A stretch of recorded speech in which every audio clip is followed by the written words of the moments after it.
আসসালামু আলাইকুম। কেমন আছেন সবাই? নিশ্চয়ই সবাই খুব ভালো আছেন। আজকে আমি রান্না করছি চিংড়ি মাছ দিয়ে পালং শাক। আমি চিংড়ি মাছ দিয়ে মশলাটা প্রথমে কষিয়ে নিচ্ছি। আমি একটা আলুও কুচি কুচি করে কেটে দিয়েছি। এখন মশলাটা ভালো করে কষিয়ে নেব।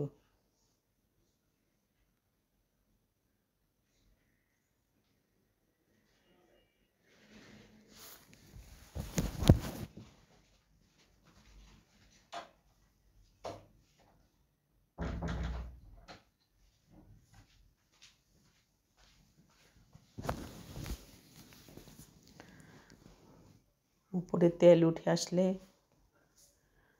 মশলাটা কষানো কমপ্লিট হয়ে যাবে। তেল মোটামুটি উঠে এসেছে। ভালো করে নেড়েচেড়ে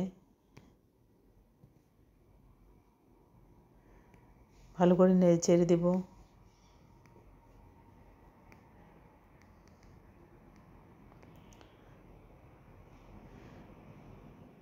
পালং শাকটাতে পানি বেশি, তো এই জন্য আমি মশলাটা ভালো করেই কষিয়ে দেব।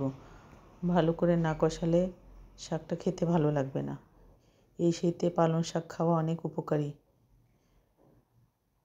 এখন আমি কেটে ধুয়ে পানি ঝরিয়ে রাখা পালং শাকগুলো দিয়ে দিলাম। পালং শাকটা আমাদের স্বাস্থ্যের জন্য খুবই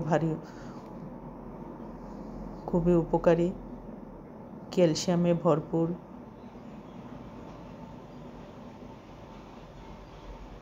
আমাদের শরীরে সবারই ক্যালসিয়ামের ঘাটতি থাকে। এই পালং শাকটা খেলে খুবই উপকার হয়। আমি খেতে খুব ভালোবাসি, আমার কাছে খুব ভালো লাগে, কিন্তু বাচ্চারা খুব একটা খেতে চায় না। জোর করে খাওয়াতে হয় এই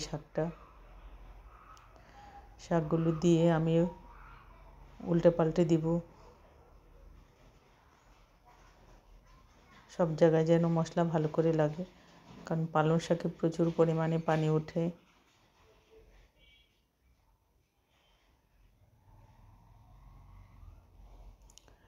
উল্টে পাল্টে নেড়ে চেড়ে আমি শাকটা রান্না করে নেব।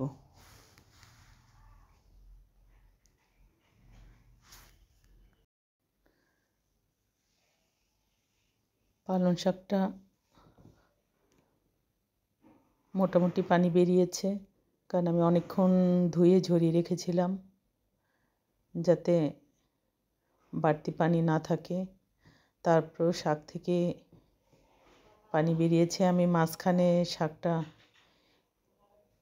একটু করে দিলাম, ফাঁক করে দিলাম, যাতে পানিটা শুকিয়ে যায়।